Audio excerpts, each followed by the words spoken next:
So first of all, I'd like to thank the organizers for having given me this opportunity. So I'm going to talk about lung sparing resection of intralobar sequestrations.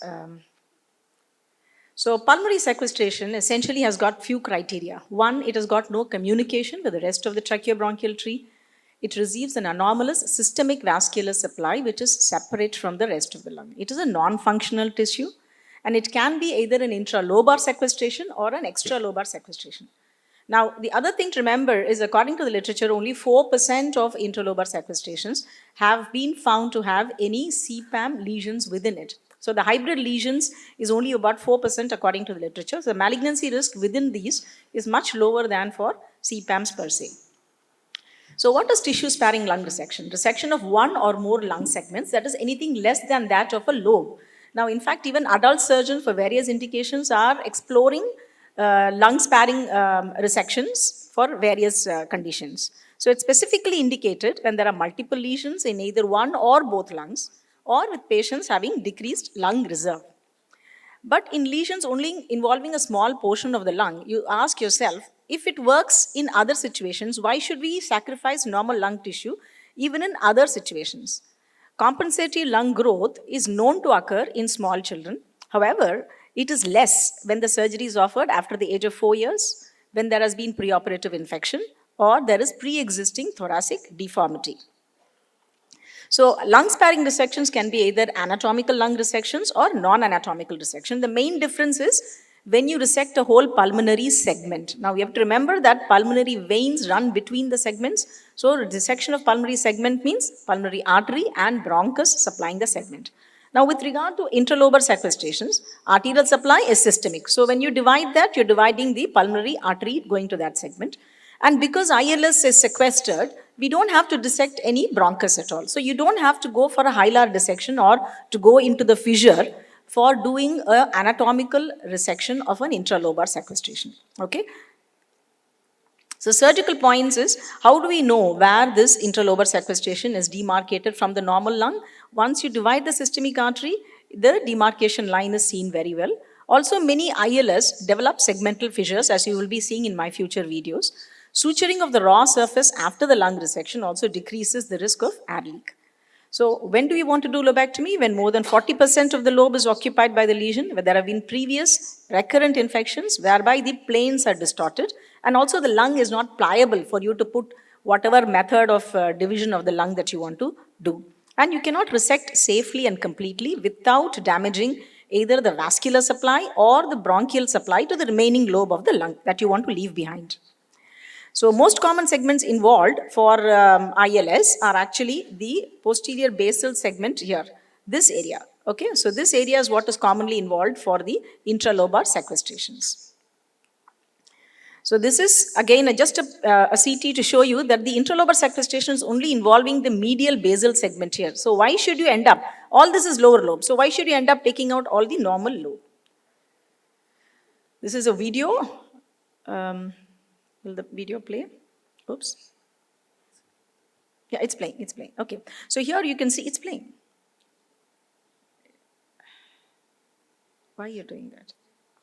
Next. So that, I think it's automatically playing. So this is a 7-year-old boy with an antenatally diagnosed lesion, and you can see that there's a feeding vessel coming from the abdominal aorta. So we have used under GA bronchial blocker to collapse the lung. And we are standing in front of the patient with the stack behind the patient. So here you can see that this area, that is the area which is not collapsing. So all this is collapsing. This intralobar sequestration is aerated by the pores of Kohn through the adjoining connection to the lung. So that's not going to collapse. Adhesions from previous infection, we are releasing that. And now we have gone to the actual feeding vessels going to the sequestration. This is coming, that's the area of the diaphragm. So we are now dividing the feeding vessels. This is common for all kind of resections, whether you're doing segmental resection or you're going to do a lobar resection, you still have to divide that.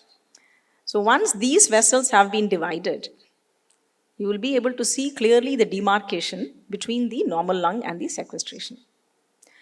So there are multiple vessels which are feeding. So many times it is not just one vessel, and here it is a larger vessel, so we're actually using ties to have the hemostasis and a vessel sealer to divide the actual tissue.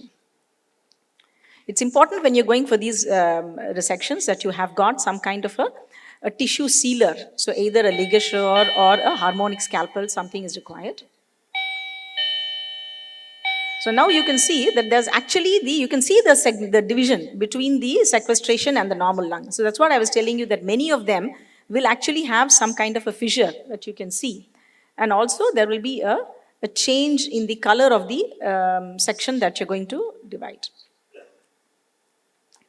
So I've got 3 videos. I'll just play a couple of videos during my time, and the third video will run and while I can take any questions.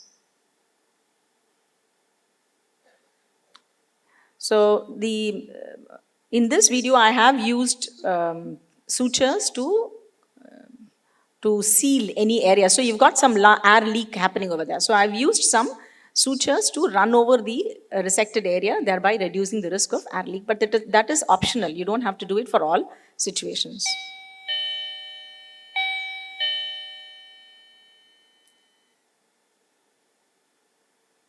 So I can take questions if people wanted to go with the questions. The videos can run and I can just provide some commentary along with that.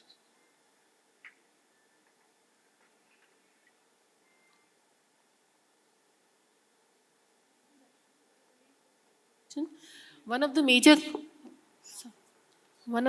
concerns for non-segmental resection is the air leak. Yes. How many patients you have done this, and did you face this problem in any of your patients? I have not had an air leak in any of my patients. Okay, and that is one of the reasons why I said that I, as a rule, try to do overrunning of my suture line for all patients.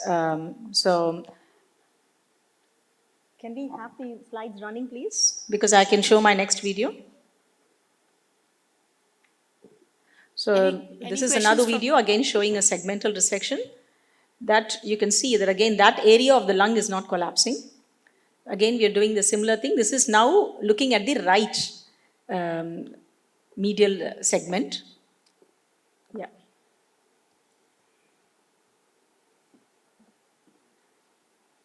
So one of the concerns has been about whether we will have a risk of malignancy by leaving. Again, sorry, this situation again, you can see there is a fissure. There is a fissure between the normal lung and the sequestered lung. So many times you will see that.